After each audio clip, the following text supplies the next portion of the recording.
Nós vamos aprender que na Idade Média, a educação, os valores, todos eles eram transmitidos pela igreja.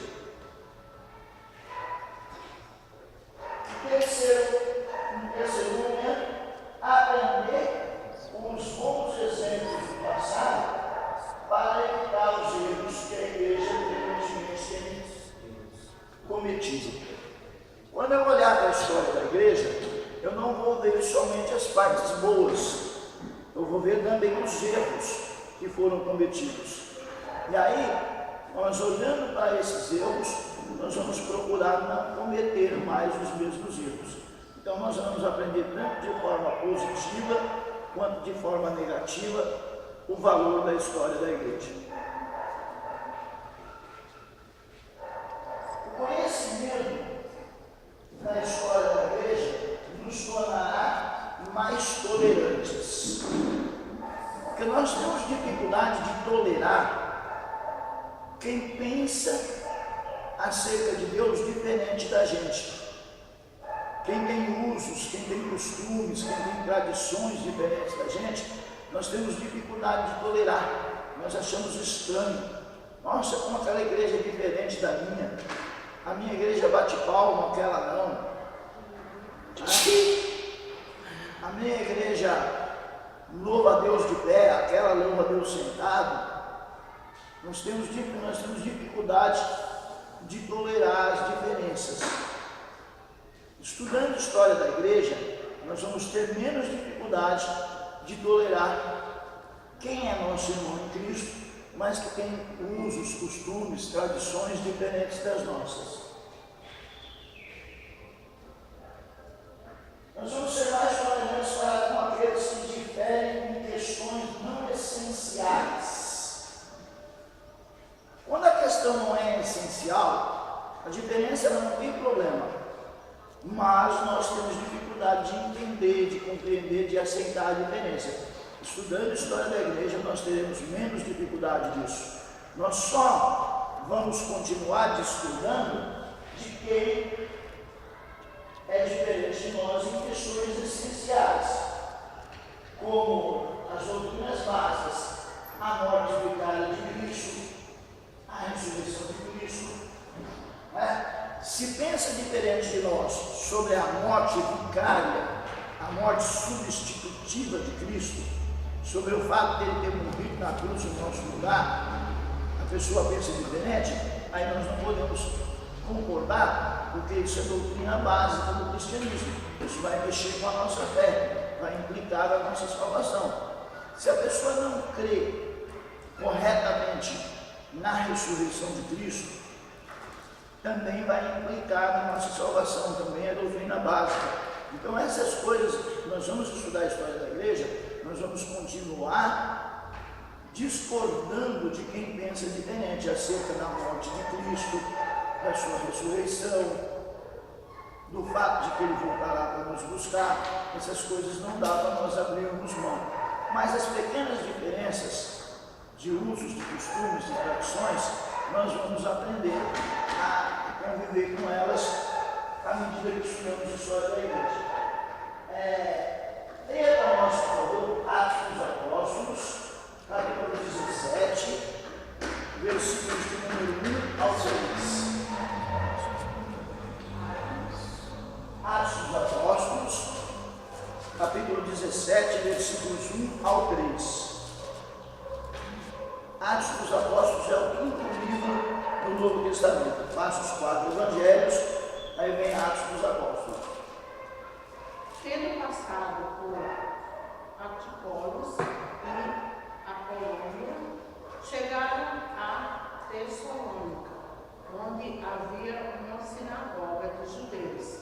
Paulo, segundo o seu costume, foi procurá-los e por 3 sábados arrasou com eles acerca das Escrituras, dizendo e demonstrando ter sido necessário que o Cristo padecesse e ressurgisse dentre os mortos. E estes diziam: Ele é o Cristo Jesus, que eu vos anuncio.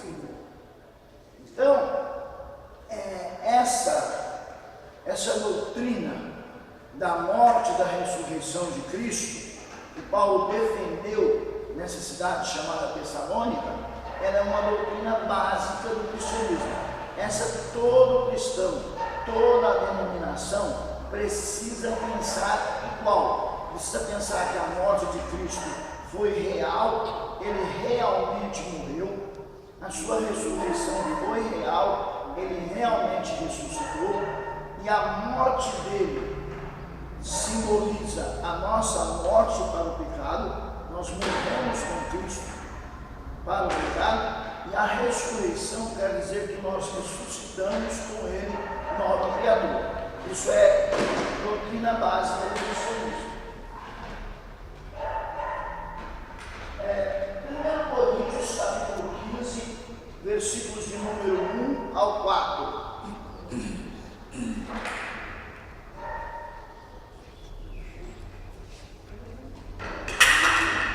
1 Coríntios 15, do 1 ao 4. Também vos notifico, irmãos, e o Evangelho que já vos tenho anunciado, o qual também recebestes, e no qual também permaneceis, pelo qual também sois salvos, se o retiverdes, tal como vos tenho anunciado. Se não é que creste em vão, porque primeiramente vos entreguei o que também recebi, que Cristo morreu por nossos pecados, segundo as Escrituras, e que foi sepultado e que ressuscitou ao terceiro dia, segundo as Escrituras. Então Paulo ele afirma a morte e a ressurreição de Cristo como doutrina básica do cristianismo, e aí todo segmento do cristianismo precisa crer de maneira uniforme, de maneira igual, na morte e na ressurreição de Cristo. Disso nós não podemos abrir mão.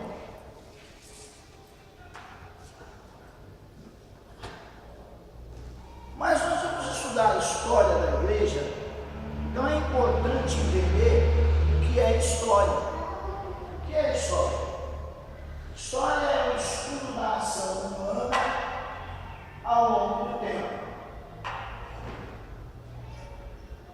História, nós estudamos tudo que o homem fez, tudo que o homem produziu, tudo que o homem escreveu, a sua maneira de viver, a sua maneira de pensar, a sua cultura. Estudar história é estudar a ação do homem no tempo e no espaço. A história da igreja, ela começa lá em Jerusalém, começa lá no chamado Oriente Médio, em Jerusalém, depois ela avança pela Europa e ela acaba influindo em toda a humanidade, principalmente no Ocidente, principalmente do lado ocidental. O mundo é dividido em dois hemisférios, hemisfério ocidental e oriental. Principalmente no ministério ocidental, a influência da igreja foi muito forte.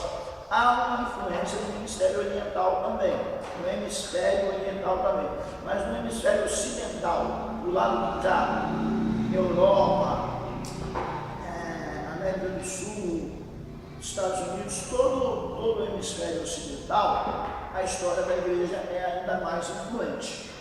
Então, estudar a história é estudar a ação do homem no tempo e no espaço.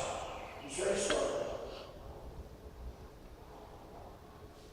O estudo histórico começou quando o homem encontrou os elementos de sua essência nas civilizações dos seus antepassados.